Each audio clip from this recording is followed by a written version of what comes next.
Well, Argentina has had a rough time with far-left politics, which was fueled by some post-war European migrants who brought their destructive revolutionary ideas with them. Now, no amount of stealing of private wealth could stop the government from running out of money, which it's done several times over the years. And I mean, it's switched between socialism and communism and anarchism. It's been a real mess for Argentina. And Argentinians, my friends who are from Argentina, still speak about the era in which the regime disappeared tens of thousands of people. The years of state terrorism exist in the living memory of today's adults. I mean, this essentially means that Argentina is not quite so naive about the dangers of left-wing politics as Australia might be.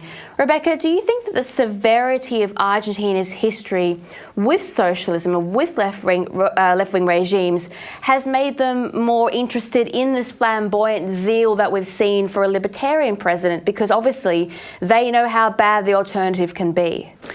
Well, look, I think on the one hand, you know, the era from in the 1970s and 80s of what's called los desaparecidos, when people disappeared, was a military dictatorship.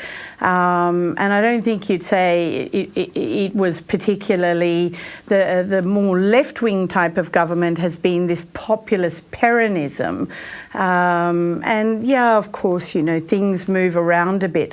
But there's no doubt that it means for the average person there, they've had all sorts of horrific experiences, like seeing their currency totally devalued, so that all of a sudden their savings, their pension might be worth nothing, and that's a common experience in a lot of Latin America. So populist governments fund their promises by printing money, and some people do very well who are in the cosy cabal, and eventually you run out, as Margaret Thatcher famously said, of other people's money.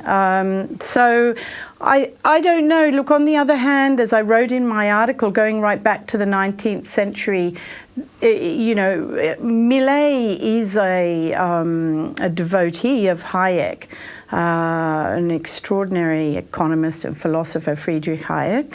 But there are traditions that go back to the 19th century that he draws on as well. So I think they are in desperate times, and that meant they knew that something strong has to be done. But I think the sort of craziness, in a way, is a very Latin American thing. Do you think Milei will be able to keep to what he promised the people of Argentina, or do you think the economic reality of Argentina is going to temper some of his politics?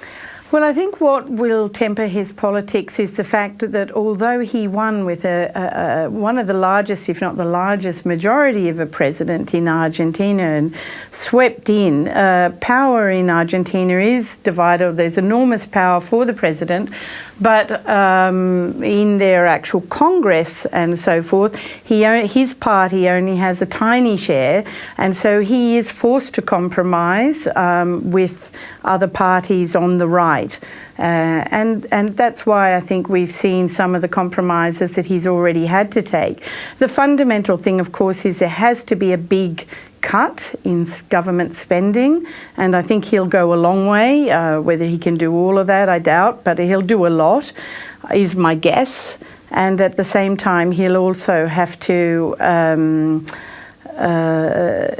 you know, do something about the currency. Now, Carlos Menem's solution to that was to peg the currency to the US dollar. He is looking at dollarization. Both of those have a real problem. They worked very well for a while with Menem, but if your dollar is pegged to another country, then the economic conditions in that country are what determine the value of the currency, and that's what brought Menem's plan undone, and I think that will be a real problem for Milei as well.